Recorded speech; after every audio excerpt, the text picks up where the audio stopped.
सुनो लगाकर मन सभी, संकट सब मिट जाएं। कार्तिक महात्म का कमल, पढ़ो 16वां अध्याय। राजा पृथु ने कहा, हे नारद जी, ये तो आपने भगवान शिव की बड़ी विचित्र कथा सुनाई है। अब कृपा करके आप यह बताइए कि उस समय राहु उस पुरुष से छूटकर कहाँ गया। नारद जी बोले, उससे छूटने पर वह दूत बर्बर नाम से विख्यात हो गया और अपना नया जन्म पाकर वह धीरे धीरे जलंधर के पास गया। वहां जाकर उसने शंकर की सब चेष्टा कही। उसे सुनकर दैत्यराज ने सब दैत्यों को सेना द्वारा आज्ञा दी। काल नेमी और शुंभ निशुंभ आदि सभी महाबली दैत्य तैयार होने लगे। एक से एक महाबली दैत्य करोड़ों करोड़ों की संख्या में निकल युद्ध के लिए जुट पड़े। महाप्रतापी सिंधु पुत्र शिवजी से युद्ध करने के लिए निकल पड़ा। आकाश में मेघ छा गए और बहुत अपशकुन होने लगे। शुक्राचार्य और कटे सिर वाला राहु सामने आ गए। उसी समय जलंधर का मुकुट खिसक गया, परंतु वह नहीं रुका। उधर इंद्रादिक सब देवताओं ने कैलाश पर शिवजी के पास पहुंचकर सब वृतांत सुनाया और यह भी कहा कि आपने जलंधर से युद्ध करने के लिए भगवान विष्णु को भेजा था। वह उसके वशवर्ती हो चुके हैं और विष्णु जी लक्ष्मी सहित जलंधर के अधीन हो उनके घर में निवास करते हैं। अब देवताओं को भी वहीं रहना पड़ता है।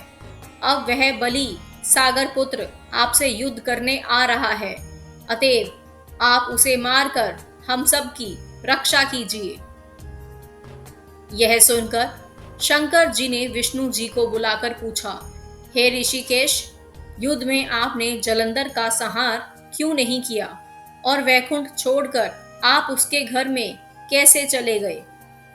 यह सुनकर विष्णु जी ने हाथ जोड़कर नम्रता पूर्वक भगवान शंकर से कहा, उसे आपका अंशी और लक्ष्मी का भ्राता होने के कारण मैंने नहीं मारा। यह बड़ा वीर और देवताओं से अजय है। इसी पर मुग्ध होकर मैं उसके घर में निवास करने लगा हूँ।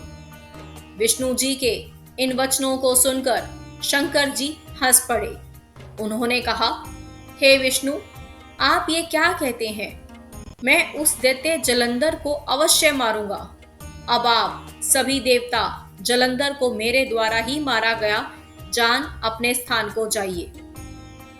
जब शंकर जी ने ऐसा कहा तो सब देवता संदेह रहित होकर अपने स्थान को चले गए। इसी समय पराक्रमी जलंधर अपनी विशाल सेना के साथ पर्वत के समीप आ कैलाश को घोर सिंहनाद करने लगा। दैत्यों के नाद और कोलाहल को सुनकर शिवजी ने नंदी आदि गणों को उससे युद्ध करने की आज्ञा प्रदान की। कैलाश के समीप भीषण युद्ध होने लगा।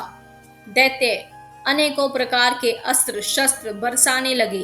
भेरी, मृदंग, शंख और वीरों तथा हाथी, घोड़ों और रथों के शब्दों से शाब्दित हो पृथ्वी कांपने लगी। युद्ध में कटकर मरे हुए हाथी, घोड़े और पैदलों का पहाड़ लग गया। रक्त मांस का कीचड़ उत्पन्न हो गया। दैत्यों के आचार्य शुक्रा जी अपनी मृत संजीवनी विद्या से सब दैत्यों को जिलाने लगे। यह देखकर शिवजी के गण व्याकुल हो गए और उनके पास जाकर सारा वृतांत सुनाया।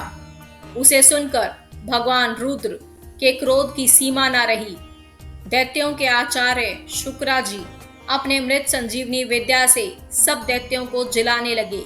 यह देखकर शिवजी के गण व्याकुल हो गए और उनके पास जाकर सारा वृतांत सुनाया।